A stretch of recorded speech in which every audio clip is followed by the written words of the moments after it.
My YouTube channel. दोस्तों कैसे हैं आप सब? उम्मीद करती हूँ बहुत बढ़िया होंगे, मजे में होंगे। मैं भी बिल्कुल बढ़िया हूँ। तो जैसा कि आप सभी जानते हैं, हमने एक कॉमन पेडागोजी सीरीज स्टार्ट की है। ये जो पेडागोजी सीरीज है न केवल DSSB वाले बच्चों के लिए है, बल्कि जो स्टूडेंट्स बीएड एमएड एजुकेशन में नेट का प्रिपरेशन करें, इसके अलावा सीटेट एचटेट या किसी भी टीचिंग एग्जाम की तैयारी करें हैं, जहां पर भी आप लोगों से पेडागोजी पूछी जाती है, वहां पर ये सीरीज आप लोगों को बहुत ज्यादा हेल्प करेगी। और आप सभी जानते हैं हमने आईसीटी का टॉपिक स्टार्ट किया था और आईसीटी के ऊपर मैंने 25-26 वीडियोस बनाई है। 2 पार्ट्स में मैंने आईसीटी के टॉपिक को डिवाइड किया था। ICT for teaching and learning जो कि पार्ट 1 था और पार्ट 2 कंप्यूटर से रिलेटेड था, जिसमें 17-18 सब टॉपिक्स थे। ठीक है, तो पूरा का पूरा टॉपिक मैं कंप्लीट करवा चुकी हूँ। आप लोगों को आईसीटी के ऊपर कम से कम 25-26 वीडियोस मेरे चैनल पर मिल जाएंगी, यानी कि पूरी की पूरी कंप्लीट यूनिट। इवन देन जो आपका यूजीसी नेट में फर्स्ट पेपर होता है, उसमें आईसीटी के ऊपर एक कंप्लीट यूनिट है, तो वो पूरा का पूरा सिलेबस आप यहाँ पर देख पाएंगे। इस तरह से मैंने ये जो आईसीटी का टॉपिक है, इस पर एक पूरी सीरीज बना डाली है। ठीक है,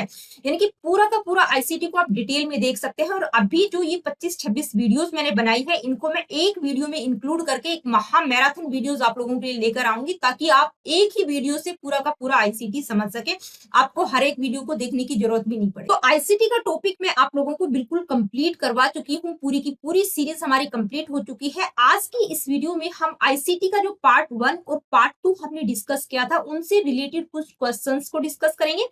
क्वेश्चंस मैं आप लोगों को बता दूं, मैंने बहुत ज्यादा इंक्लूड नहीं किए हैं, क्योंकि आप लोगों को पूरे यूट्यूब पर बहुत ज्यादा क्वेश्चंस मिल जाएंगे, लेकिन कॉन्सेप्ट से रिलेटेड वीडियोस आप लोगों को बहुत कम देखने को मिलेंगी। तो अगर आप लोगों का कॉन्सेप्ट क्लियर है तो क्वेश्चंस आप बिल्कुल इजीली कर सकते हैं, वहां पर कोई प्रॉब्लम नहीं होती। ठीक है, फिर भी मैं 2 सेशन आप लोगों के लिए लेकर आ रही हूँ। एक आज की इस वीडियो में कुछ क्वेश्चंस डिस्कस करेंगे, नेक्स्ट सेशन में भी हम कुछ क्वेश्चंस डिस्कस करेंगे। तो चलिए स्टार्ट करते हैं आज की इस वीडियो को। देखिए, ये जो सब टॉपिक्स हैं, ये सेकंड पार्ट यानी कि जो कंप्यूटर वाला पार्ट था उससे रिलेटेड है। ये 17 सब टॉपिक्स, और हर एक सब टॉपिक पर आपको एक इंडिपेंडेंट वीडियो मिल जाएगा बिल्कुल डिटेल में। और पहला जो पार्ट था जो कि टीचिंग और लर्निंग से रिलेटेड था, उसको यहाँ पर मैंने इंक्लूड नहीं किया है। ठीक है, आगे बढ़ जाते हैं। Let me see what is the first question. What does ICT stand for? देखिए, कभी कभी एग्जामिनर जो है ना, इतनी लड्डू क्वेश्चंस भी पूछ लेते हैं कि भाई आईसीटी की फुल फॉर्म ही आप बता दीजिए। तो क्या होती है? Information and communication technology. कौन सा होगा आपका? सी ऑप्शन करेक्ट होगा। नेक्स्ट क्वेश्चन देखते हैं। विच of the following is an example of ICT tool for teaching and learning? ये देखिए, जो हमने आईसीटी का फर्स्ट पार्ट डिस्कस किया था, टूल्स कौन कौन से रहेंगे आईसीटी के, टीचिंग और लर्निंग वाला जो पार्ट था, उसमें मैंने बिल्कुल टूल्स पर डिटेल वीडियो बनाया है। 5-6 टूल्स जो इंपॉर्टेंट है आईसीटी के, उनको मैंने इंक्लूड किया है। तो क्या रहेगा? Which of the following is an example of an ICT tool for teaching and learning, यानी कि आईसीटी का टूल बताना है, इनमें से कौन सा होगा जो कि आप टीचिंग और लर्निंग के लिए यूज करते हैं। व्हाइट बोर्ड, चाक बोर्ड, मार्कर या डस्टर? तो देखिए, चॉक बोर्ड, मार्कर, डस्टर, ये कौन से जो हम ऑफलाइन जो ट्रेडिशनल टीचिंग मेथड होता है, जो हम क्लासरूम में बच्चों को पढ़ाते हैं, तो उसमें यूज करते हैं। ठीक है, ये आईसीटी का टूल नहीं है। आईसीटी का टूल क्या है? White board. ठीक है, टेक्नोलॉजी से रिलेटेड है। Let me see what is the next question. What are the components of ICT? देखिए, आईसीटी के कंपोनेंट्स को भी मैंने करवाया हुआ है। कौन कौन से कंपोनेंट्स है? तो आईसीटी के मुख्य रूप से 3 कंपोनेंट्स हैं। कौन कौन से? हार्डवेयर, सॉफ्टवेयर और इंटरनेट। ठीक है, तो आपका फर्स्ट ऑप्शन ही करेक्ट होगा, क्योंकि क्वेश्चंस को मैं हर एक ऑप्शन को नहीं पढ़कर बता रही हूँ, क्योंकि ये कॉन्सेप्ट में बिल्कुल क्लियर कर चुकी हूँ आप लोगों को। कंपोनेंट्स क्या रहेंगे, टूल्स क्या रहेंगे। ठीक है, नेक्स्ट क्वेश्चन है। यूजिंग मल्टीमीडिया प्रेजेंटेशंस, यानी कि मल्टीमीडिया प्रेजेंटेशंस को आप यूज कर रहे हैं किस लिए? To explain a concept is an example of, यानी कि किसी कॉन्सेप्ट को एक्सप्लेन करने के लिए जब आप मल्टीमीडिया प्रेजेंटेशन का प्रयोग करते हैं, तो वो किस चीज का एग्जाम्पल है? यानी कि क्या वो ट्रेडिशनल टीचिंग है, नॉन टेक्नोलॉजिकल टीचिंग है, टेक्नोलॉजी इंटीग्रेटेड टीचिंग है, या एजुकेशनल एडमिनिस्ट्रेशन है? तो हम मल्टीमीडिया प्रेजेंटेशन का प्रयोग कर रहे हैं, मींस हम टेक्नोलॉजी को इंटीग्रेट कर रहे हैं टीचिंग और लर्निंग से। तो आपका ऑप्शन क्या रहेगा? सी। आगे बढ़ जाते हैं। नेक्स्ट क्वेश्चन है। What is the main importance of ICT in education? देखिए, आईसीटी का एजुकेशन में मेन इंपोर्टेंस क्या है? क्या है main importance? Reducing teacher workload. क्या आईसीटी के द्वारा टीचर वर्कलोड को रिड्यूस किया जा सकता है? Eliminating the need for text books, या टेक्स्ट बुक्स की जो नीड है उसको एलिमिनेट करती है। Enhancing student engagement and learning outcomes, यानी कि स्टूडेंट इंगेजमेंट को इनहेंस करती है, लर्निंग आउटकम्स को इनहेंस करती है। Reducing the cost of education, या एजुकेशन के कॉस्ट को रिड्यूस करती है। तो क्या होगा, मेन इंपॉर्टेंस क्या है कि भाई स्टूडेंट इंगेजमेंट और लर्निंग आउटकम्स को इनहेंस करती है आईसीटी। आपका आंसर क्या रहेगा, option number C. Next question है, what is a common barrier teachers might face when implementing ICT in education. देखिए, आईसीटी को जब एजुकेशन में यूज करते हैं तो जो टीचर्स हैं वो सबसे अहम जो बैरियर उनके सामने आता है वो कौन सा होता है, किसको वो फेस करते हैं। लैक ऑफ स्टूडेंट इंटरेस्ट, यानी कि स्टूडेंट्स का जो इंटरेस्ट है वो टेक्नोलॉजी में नहीं है। तो ये बिल्कुल ऐसा नहीं है, टेक्नोलॉजी को अगर एजुकेशन से इंटीग्रेट करते हैं तो स्टूडेंट्स को इंगेज किया जा सकता है, ठीक है, ऐसा बिल्कुल नहीं है। ऑप्शन नंबर 1 गलत है। एक्सेसिव टीचर ट्रेनिंग, यानी कि जो टीचर ट्रेनिंग है वो बहुत ज्यादा है, ऐसा भी नहीं होता, ठीक है। इनसफिशिएंट एक्सेस टू टेक्नोलॉजी, ये आपका ऑप्शन बिल्कुल करेक्ट रहेगा, यानी कि हम टेक्नोलॉजी को बहुत ज्यादा एक्सेस नहीं कर पा रहे हैं, उसको समझ नहीं पा रहे हैं, उसको ज्यादा से ज्यादा यूज नहीं कर पा रहे। आगे बढ़ते हैं, नेक्स्ट क्वेश्चन क्या है, the Pacific teaching learning investment program aims to promote. देखिए, जो Pacific teaching learning investment program है वो किसको प्रमोट करता है। Traditional teaching methods, ICT infrastructure development in school, sports and extra curricular activities, या टीचर रिक्रूटमेंट, किसको प्रमोट करता है। तो आप लोगों को पता होना चाहिए कि भाई ये जो Pacific teaching learning investment program है ये क्या करता है, आईसीटी इंफ्रास्ट्रक्चर को डेवलप किया जा सके स्कूल्स में, उसके लिए फंड प्रोवाइड करता है। तो किससे रिलेटेड है, आईसीटी इंफ्रास्ट्रक्चर डेवलपमेंट इन स्कूल्स। आपका ऑप्शन नंबर बी करेक्ट होगा। Let me see what is the next question, which strategy involves using online quizzes to assess students understanding, यानी कि अगर आप स्टूडेंट्स की अंडरस्टैंडिंग को असेस करने के लिए ऑनलाइन क्विजेस का प्रयोग कर रहे हैं तो वो किस प्रकार की एक स्ट्रेटेजी है।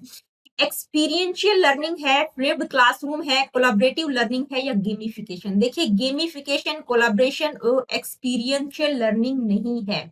जब आप स्टूडेंट्स की अंडरस्टैंडिंग को असेस करने के लिए ऑनलाइन इंस्ट्रक्शंस का प्रयोग करते हैं या ऑनलाइन क्विजेस वगैरह का प्रयोग करते हैं तो उसको हम कहते हैं फ्लिप्ड क्लासरूम।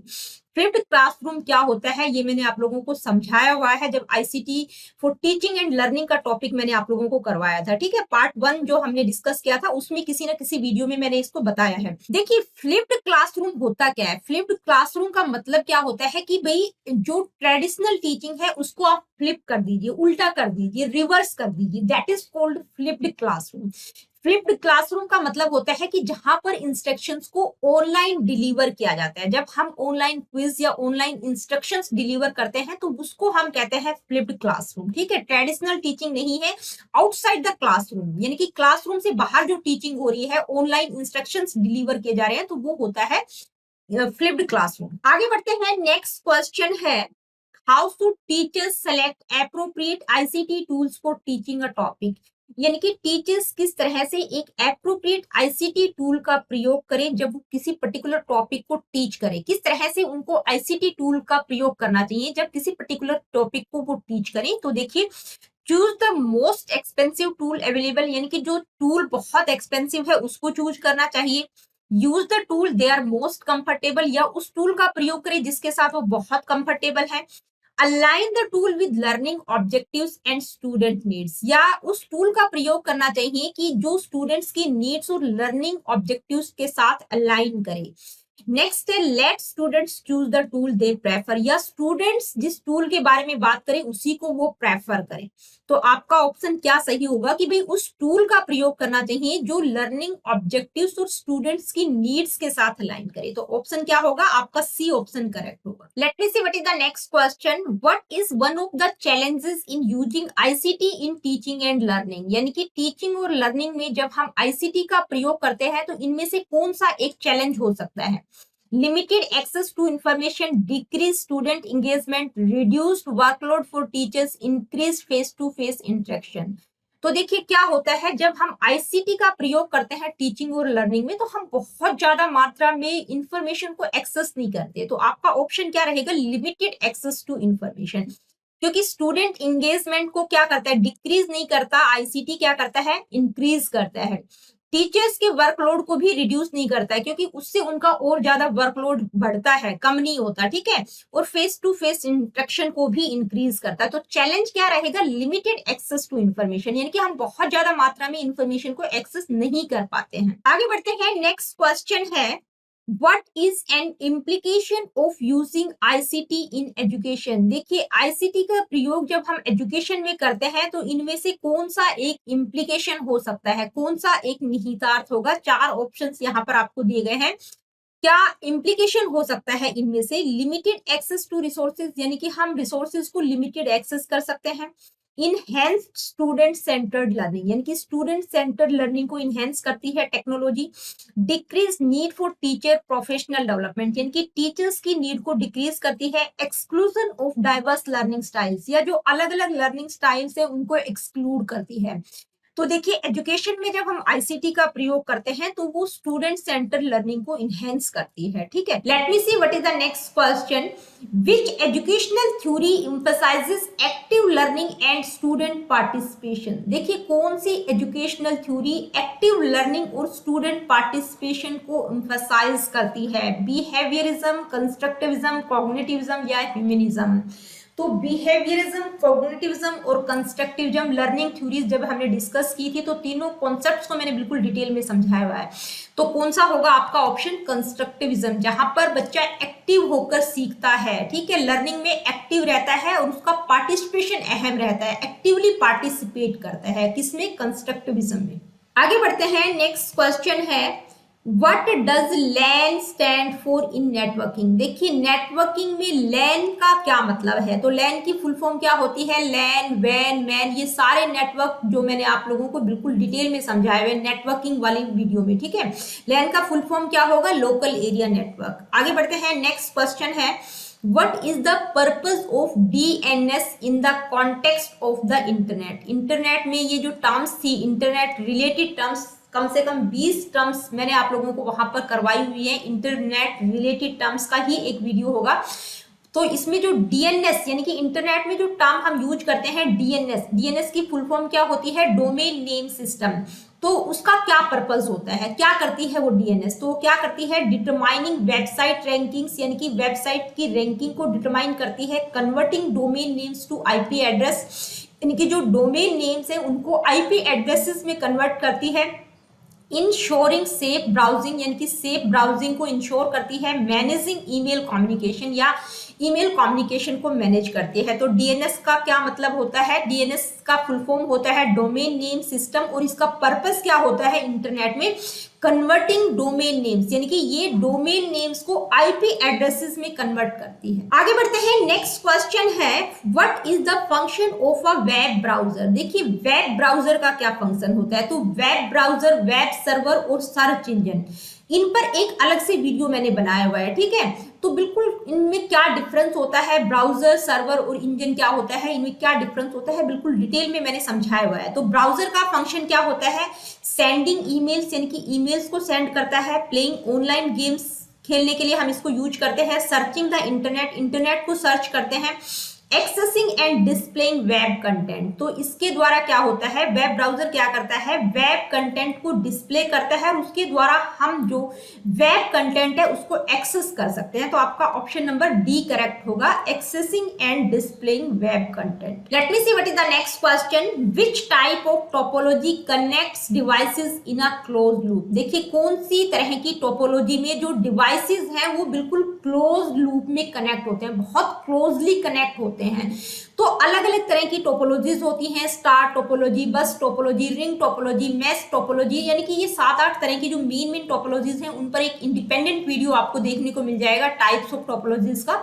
तो उसको अगर आप समझ लेंगे तो सब तरह की टोपोलॉजीज आपको क्लियर हो जाएंगी। तो कौन सी टोपोलॉजी में जो डिवाइसेस होते हैं वो क्लोजली कनेक्ट होते हैं, तो वो होती है रिंग टोपोलॉजी, ठीक है। नेक्स्ट क्वेश्चन क्या है, आइए देखते हैं। नेक्स्ट क्वेश्चन है what technology enables the creation of immersive digital environment? यानी कि किस टेक्नोलॉजी की हम बात करते हैं जब हम इमर्सिव डिजिटल इन्वायरमेंट की बात करते हैं? तो देखिए, इमर्सिव डिजिटल इन्वायरमेंट का मतलब क्या होता है? एक artificial interactive computer created scene होता है, जिसमें जो यूजर होता है वो खुद को इमर्स कर लेता है, उसको ऐसा लगता है कि खुद ही वो ये काम कर रहा है। तो जो इमर्सिव डिजिटल इन्वायरमेंट है, इसका साइनोनियम्स क्या होता है, वीआर, यानी कि वर्चुअल रियलिटी की हम बात कर रहे होते हैं, जिसमें सिमुलेशन बेस्ड टीचिंग होती है। जैसे पायलट्स की ट्रेनिंग हो गया या एस्ट्रोनॉट की ट्रेनिंग हो गया, तो जैसे पायलट्स की ट्रेनिंग होता है तो वहां पर जो यूजर होता है उसको लगता है कि वो खुद ही प्लेन उड़ा रहा है, ठीक है, यानी कि वर्चुअल रियलिटी की बात हम कर रहे हैं। तो आपका ऑप्शन क्या रहेगा, VR, virtual reality. Next question है, which term refers to the practice of manipulating individuals for personal gains, यानी कि जब इंडिविजुअल्स अपने पर्सनल गेन के लिए कुछ मैनिपुलेट करता है तो उसको क्या कहा गया, उसके लिए आप कौन सी टर्म यूज करेंगे, डाटा माइनिंग, फिशिंग, हैकिंग या सोशल इंजीनियरिंग। तो देखिए, fishing, hacking, data mining, social engineering, ये अलग अलग टर्म्स है इंटरनेट की, इन पर मैं बना चुकी हूँ वीडियोस, तो यहाँ पर मैं एक्सप्लेन नहीं करूंगी कि भाई फिशिंग क्या होता है, हैकिंग क्या होता है, साइबर क्राइम, साइबर अटैक क्या होता है। तो जब व्यक्ति, कोई भी इंडिविजुअल्स अपने पर्सनल गेन के लिए कुछ मैनिपुलेट करता है तो उस टर्म के लिए हम क्या यूज करेंगे, सोशल इंजीनियरिंग। आपका ऑप्शन नंबर डी करेक्ट होगा, ठीक है। आगे बढ़ते हैं, नेक्स्ट क्वेश्चन क्या है आइए देखते हैं, what is the primary function of secondary memory devices, यानी कि जो सेकेंडरी मेमोरी डिवाइसेस है उनका प्राइमरी फंक्शन क्या होगा, ठीक है। तो यहाँ पर मैं आप लोगों को बता दूं, मेमोरी क्या होती है, कंप्यूटर में मेमोरी क्या होती है, कितने तरह की होती है, तो मुख्य रूप से दो तरह की होती है, एक प्राइमरी मेमोरी और एक सेकेंडरी मेमोरी।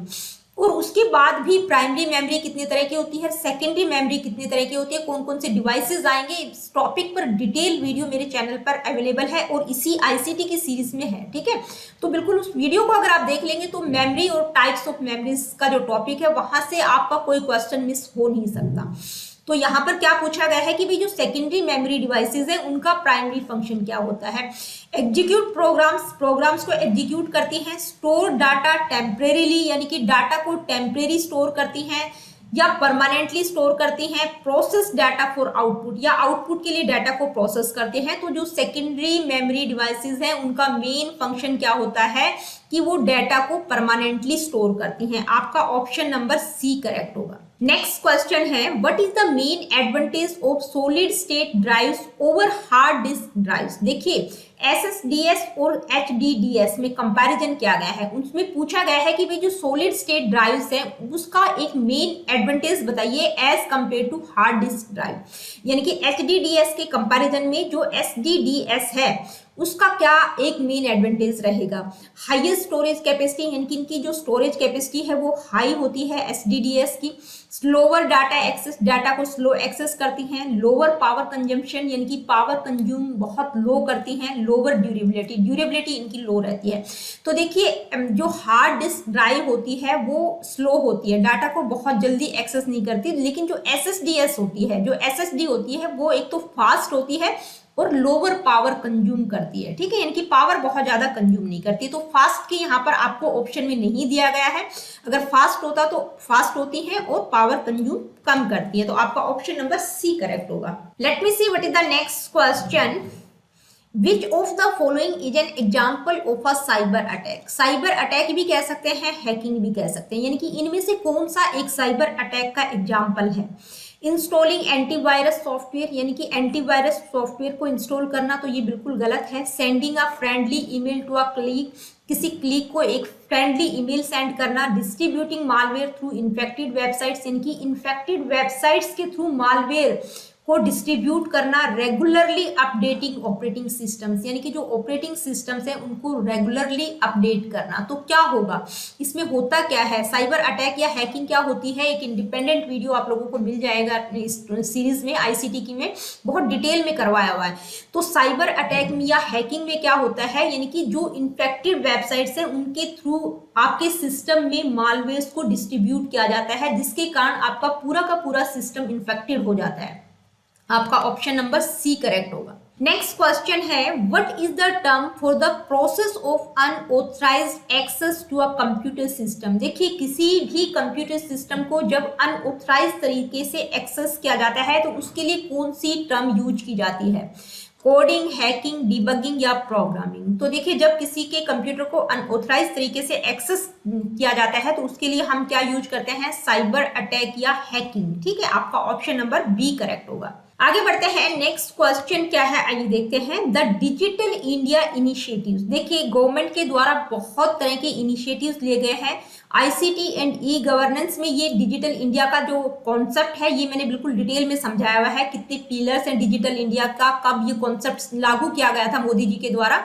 तो जो डिजिटल इंडिया का इनिशिएटिव है उसका मुख्य उद्देश्य क्या है, प्रमोट ट्रेडिशनल टीचिंग मेथड्स, यानी कि जो ट्रेडिशनल टीचिंग मेथड्स है उनको प्रमोट करता है, expand digital literacy and services या डिजिटल लिटरेसी और सर्विसेज को एक्सपेंड करता है, रिप्लेस टीचर्स विद टेक्नोलॉजी, यानी कि टीचर्स को टेक्नोलॉजी से रिप्लेस करता है, ban the use of mobile devices in schools, यानी कि मोबाइल डिवाइसेस को स्कूल में बैन करने का काम करता है। तो डिजिटल इंडिया का जो इनिशिएटिव है उसका मुख्य उद्देश्य क्या है कि भाई डिजिटल लिटरेसी और जो सर्विसेज हैं, डिजिटल सर्विसेज हैं, उनको एक्सपेंड करना, उनको बढ़ाना है, ज्यादा से ज्यादा डिजिटलाइजेशन है, यानी कि इंडिया में डिजिटली लोग चीजों को करना सीखे, टेक्नोलॉजी का प्रयोग करना सीखे। Next question, what is the primary goal of digital initiatives in higher education. देखिए हायर एजुकेशन में कौन कौन से डिजिटल इनिशिएटिव्स लिए गए हैं, पिछली ही वीडियो में मैंने बिल्कुल डिटेल में करवाया है और 27 डिजिटल इनिशिएटिव्स को हमने उस वीडियो में कवर किया था। तो जो डिजिटल इनिशिएटिव्स हायर एजुकेशन में लिए गए हैं उनका प्राइमरी गोल क्या है, क्या रहेगा, डिक्रीज स्टूडेंट इंगेजमेंट, यानी कि स्टूडेंट इंगेजमेंट को डिक्रीज करता है, फेस टू फेस इंटरेक्शन को एलिमिनेट करता है, integrate technology for improved learning outcomes, या लर्निंग आउटकम्स को इम्प्रूव करने के लिए टेक्नोलॉजी को इंटीग्रेट करता है, limited access to educational resources, या एजुकेशनल रिसोर्सेज को हम लिमिटेड एक्सेस कर सके इसके बारे में बताता है, या ये प्राइमरी गोल है। तो क्या होगा भाई, क्या कहता है डिजिटल इनिशिएटिव्स जो लिए गए हैं हायर एजुकेशन में उनका प्राइमरी गोल क्या है कि भाई टेक्नोलॉजी को इंटीग्रेट किया जा सके ताकि लर्निंग आउटकम्स को इंप्रूव किया जा सके, लर्निंग को बेहतर किया जा सके, टेक्नोलॉजी का यूज करके टीचर्स जो है बच्चों को पढ़ाएं। आगे बढ़ते हैं, नेक्स्ट क्वेश्चन है which application of ICT involves using technology for data analysis and simulation। देखिए डाटा एनालिसिस और सिमुलेशन के लिए जब हम टेक्नोलॉजी का प्रयोग कर रहे हैं, यानी कि डाटा को जब हम एनालाइज कर रहे हैं तो कौन सी आईसीटी की एप्लीकेशन का प्रयोग करते हैं, digital marketing, e commerce, entertainment या रिसर्च। तो कौन सा होगा, डाटा एनालाइज करने के लिए हम किसका प्रयोग करते हैं, रिसर्च में हम डाटा को एनालाइज करते हैं। ठीक है, तो आपका ऑप्शन नंबर डी करेक्ट होगा। नेक्स्ट क्वेश्चन है What are the main components of ICT, यानी कि ICT के मेन कंपोनेंट्स की बात की गई है। ये क्वेश्चन जो है दोबारा से रिपीट हो गया। तो कौन से मेन कंपोनेंट्स है, हार्डवेयर, सॉफ्टवेयर और नेटवर्किंग। ठीक है, यहाँ पर नेटवर्किंग की जगह पर इंटरनेट भी हो सकता है। तो ये मेन कंपोनेंट्स है ICT के। आगे बढ़ते हैं, नेक्स्ट क्वेश्चन है Which generation of computers is characterized by the use of vacuum tubes, यानी कि कौन सी जनरेशन की हम बात कर रहे हैं कंप्यूटर्स की जहां पर वैक्यूम ट्यूब्स का प्रयोग किया जाता था, फर्स्ट, सेकंड, थर्ड या फोर्थ। तो किसमें किया जाता था वैक्यूम ट्यूब्स का, फर्स्ट जनरेशन में। सेकंड जनरेशन में क्या यूज किया जाता था, ट्रांजिस्टर्स। थर्ड में आईसी का प्रयोग किया जाता था, इंटीग्रेटेड सर्किट का। ठीक है, उसके बाद जो माइक्रोचिप्स वगैरह आ गई थी। नेक्स्ट क्वेश्चन है what does www stand for in the context of the internet. देखिए www ये टर्म आपने हर जगह देखी है, सुनी है, तो इसका मतलब क्या होता है, इंटरनेट में हम हर जगह इस टर्म को देखा होगा आपने। ठीक है, वाइड वर्ल्ड क्या होता है, फुल फॉर्म www का, वर्ल्ड वाइड वेब। आपका ऑप्शन नंबर सी करेक्ट होगा। ठीक है, वर्ल्ड वाइड वेब। इसके बाद नेक्स्ट क्वेश्चन है Which of the following is a primary function of a web browser। देखिए वेब ब्राउजर का प्राइमरी फंक्शन क्या होगा, प्रोसेसिंग स्प्रेडशीट्स, यानी कि जो स्प्रेडशीट्स है उनको प्रोसेस करता है, प्लेइंग म्यूजिक, म्यूजिक को प्ले करता है, डिस्प्लेइंग वेब पेजेस को डिस्प्ले करता है, एडिटिंग इमेजेस। तो क्या करता है वेब ब्राउजर का काम, क्या है, वेब पेजेस को डिस्प्ले करता है। आपका ऑप्शन नंबर सी करेक्ट होगा। नेक्स्ट क्वेश्चन है What is the main purpose of the router in a network। देखिए नेटवर्किंग डिवाइसेस में 7-8 तरह के नेटवर्किंग डिवाइसेस जो बहुत मेन है, राउटर हो गया, स्विच हो गया, हब हो गया, मतलब 7-8 जो डिवाइसेस हैं, फायरवॉल हो गया, इनके बारे में बिल्कुल एक इंडिपेंडेंट वीडियो है नेटवर्किंग डिवाइसेस का। ठीक है, तो जो राउटर होता है नेटवर्क में उसका मेन पर्पस क्या होता है, printing documents, storing files, transmitting data between networks, playing videos. तो क्या करता है ये राउटर, क्या करता है, ट्रांसमिटिंग डाटा बिटवीन नेटवर्क्स, यानी कि नेटवर्क्स, जो दो नेटवर्क्स हैं उनके बीच में डाटा को ट्रांसमिट करने के लिए राउटर का प्रयोग किया जाता है। अलग अलग तरह के नेटवर्किंग डिवाइसेज हैं और उनके फंक्शंस भी अलग अलग हैं। आगे बढ़ते हैं, नेक्स्ट क्वेश्चन है What type of memory is RAM. देखिए जो रैम मेमोरी है वो किस तरह की होती है, वोलाटाइल, नॉन वोलाटाइल, परमानेंट या एक्सटर्नल। तो ये रैम जो प्राइमरी मेमोरी होती है उसका एक टाइप होती है, इसकी फुल फॉर्म क्या होती है, रैंडम एक्सेस मेमोरी। ये क्या होती है, वोलाटाइल होती है, यानी कि टेम्परेरी होती है, परमानेंट नहीं होती। जब आपके सिस्टम में डाटा प्रोसेस हो रहा होता है तो वहां पर जो मेमोरी यूज होती है वो कौन सी होती है, रैम होती है। ठीक है, तो जैसे ही आप अपने सिस्टम को बंद करेंगे तो वो क्या होती है, इरेज हो जाती है। तो किस तरह की मेमोरी है, वोलाटाइल है, टेम्परेरी होती है, परमानेंट नहीं होती। Next question, what is the purpose of firewall in ICT. देखिए ये फायरवॉल टर्म मैंने आप लोगों को समझाई हुई है बिल्कुल डिटेल में। तो आईसीटी में जब हम फायरवॉल का प्रयोग करते हैं तो उस टर्म का मेन पर्पज क्या है, फायरवॉल किस लिए यूज की जाती है, ईमेल्स को सेंड करने के लिए, गेम खेलने के लिए, या अनऑथराइज्ड एक्सेस को ब्लॉक करने के लिए, या किसी डॉक्यूमेंट को एडिट करने के लिए। फायरवॉल का मतलब है कि भाई कोई आप के सिस्टम को अनऑथराइज तरीके से एक्सेस ना कर सके, उसको ब्लॉक करने से रिलेटेड है। तो क्या होगा, ऑप्शन नंबर सी करेक्ट होगा, ब्लॉकिंग अनऑथराइज्ड एक्सेस।